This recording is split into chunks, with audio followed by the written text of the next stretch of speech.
So, for those of you who have not had internet access for the past 24 hours, guess what? The Banlist is out finally. And I say that because by now everybody should know, everybody and their grandmother should know what the Banlist is for October here in the TCG. I mean, yesterday when it was released, I went on my phone, went on YouTube, and it was just like flooded. It was just inundated with video after video of Banlist reactions, and it's only natural. We're only YouTubers, and the Banlist is like one of the biggest things we have to talk about. And without being said, let me talk about it now. Yeah, I know I'm really freaking late. It's just I couldn't, I just couldn't. I got home really late last night, and I just didn't have a chance to make a video, but I have the chance today, and so let's go over the Banlist. This is probably like the 20th Banlist video you're gonna see, so well, bear with me. Alright guys, so I have my list here, even though I should have it memorized by now, but I don't, because I have a bad memory. Alright guys, unbanned, nothing came, what got banned, because some things did come unbanned. Well, what got banned, nothing got banned. And so limited to one, the first thing was Global Bulb, and people were all like, this is one of the two unbans that people were like just freaking out over. People were all like, oh my god, they're losing their shit, they were going bananas, they were going ape shit over this. Over Global Bulb. And so what are the ramifications of going to be of Global Bulb coming back? Well, for one, Quackimaru plant is a thing now. Plants get a little stronger even though they're not as powerful as they used to be. Maybe Konami did this because they want to move, sets of the upcoming 5Ds collection, because I believe it is getting reprinted in there. And so, this is a business decision as well. And also, plant without Tengu at 3, our plants really can do anything. Sylvans can play it. Mythic Rulers, if anyone still plays that, can play it as well. And it's an Earth, and it's a tuner, it's level 1, and it comes back, so why not play it in there? And, excuse me.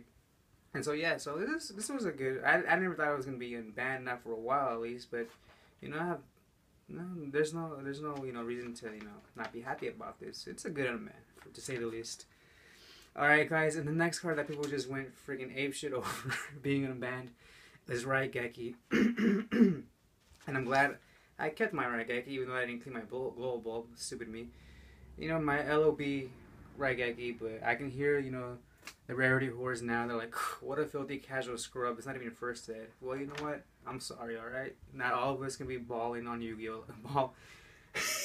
Not every one of us can be Yu-Gi-Oh! Ballers like Asian Eyes, but you get my point. And so what are the the potential consequences of unbanning Raigeki? And really, guys, I mean, you kind of compare it to the only card you can compare it to that we have and that's Dark Hole. And is anyone really playing Dark Hole right now? No, not really. I mean, what is Dark Hole gonna what does Raigeki do against Burning Abyss and Yang Xing and Shadows? Practically nothing, because when you Raigeki those, they just like have answers for that. They're like, they have nothing but floaters out there that pay for themselves. So it's like when you Raigeki them, you're really minusing yourself. And so, yeah, I mean, it's cool that Raigeki's finally back because it's been like what 10 years since it was freaking banned. Oh my god, 10 years, guys, since Raigeki was legal, and that's kind of mind-boggling to say the least. Well, alright, guys. And so, limited to one was Infernity Archfiend, and this kind of proves the point about how whatever wins Worlds is gonna get on the next list. It's gonna get some hit in some way or some manner. And so, right, with Infernity Archfiend to 1, maybe finally Infernities is dead at the deck, because remember when Barrier went to 1, people were all like, Infernities are dead. They're not gonna come back. They need their triple barriers. Turns out, guys, nope. No one told them that. Freaking turns out that triple Archfiend is what really the crux of that deck, and so maybe now they finally die now. We'll see if anyone makes them playable. Oh my god.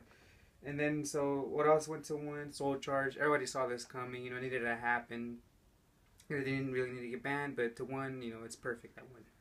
And now I can see just everyone just taking the 1 because Soul Charge, why not? And if you have space for 1 card, if you have 39 card deck, Soul Charge will be the perfect card to fill it up.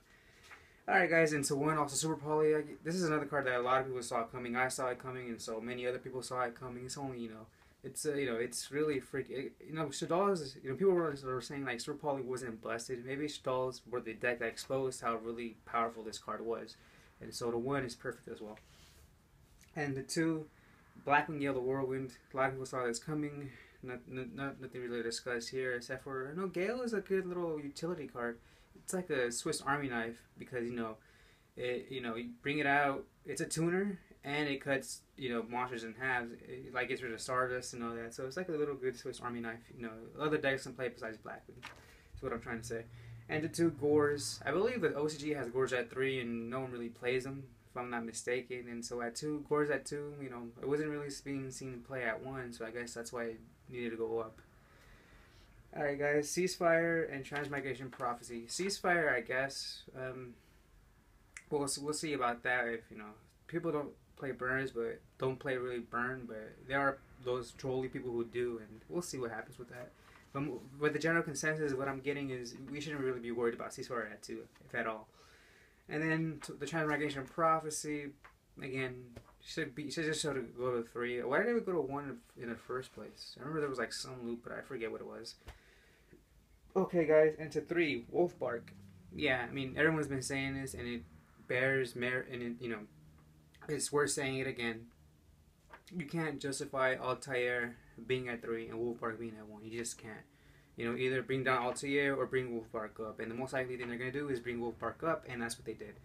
And so, yeah, I mean, come on now. Into 3 Mission of Faith, really, it's not going to do anything. No one played it at 1, no one played it at 2, and I highly doubt people are going to play it at 3. Formula Synchron's also at 3. Maybe to go with your with Global Ball. I don't know. I guess it's not, that deck, the Plant deck, which by the way was one of my favorite decks of all time, the Plant Synchro deck, it needs Tango at 3 to be like, at least tier 2. That's what I think. And so that's why maybe Formula Synchron, Fishborg Blaster's not around anymore either. So, alright guys, and finally, Reinforcements of the Army to 3. That's crazy. I never even thought Reinforcement was gonna go to 2, much less now 3. I mean, that's just freaking crazy. Remember, Reinforcement of the Army was at 1 for the longest time as well. And now they did it because, it supports the Tiller Knights, and plus they need to move all that Noble Knight stuff, People are like thinking maybe, the new $50 Noble Knight thing that's coming out in November, I believe, with Merlin and whatnot. People are like, I guess this gives, this is another reason for people to take a second look at that, because, Noble Knights aren't really meta. And Konami's like, well, we'll pull Reinforcement at 3. Maybe they might pay attention to this. And so, all right, guys, that's it. That's basically the gist of it. That's all. I hope I didn't miss anything. At least I don't think. And so, yeah, overall, what do I think about this ban list? It's a good ban list. I mean, we have, last one was like really weak, and the other one before that was okay. But this one I think is a really good, solid balance, and I really like it a lot. I mean, Konami shook up stuff a little bit here by unbanning, Raigeki and Global Bulb, and we'll see what happens with that. And they did, they actually did some really, really good things in putting Soul Charge and Super Paulo to 1. That's very, I wouldn't want to say proactive because, there were problems, but that's still good. I don't know if they listened to the player base, but, it's good that they did that. And for the Archfiend, need to go to 1? Sure, why not? It won Worlds, and that deck is still a pain in the ass if you're not playing Shadows. And so yeah, guys, overall, like I said, a really good balance. I really like it. You can't really say that about the past few lists that have come out, but on this one you can say that. And so I hope it's a step in the right direction. And guys, get ready for Quillov's next set.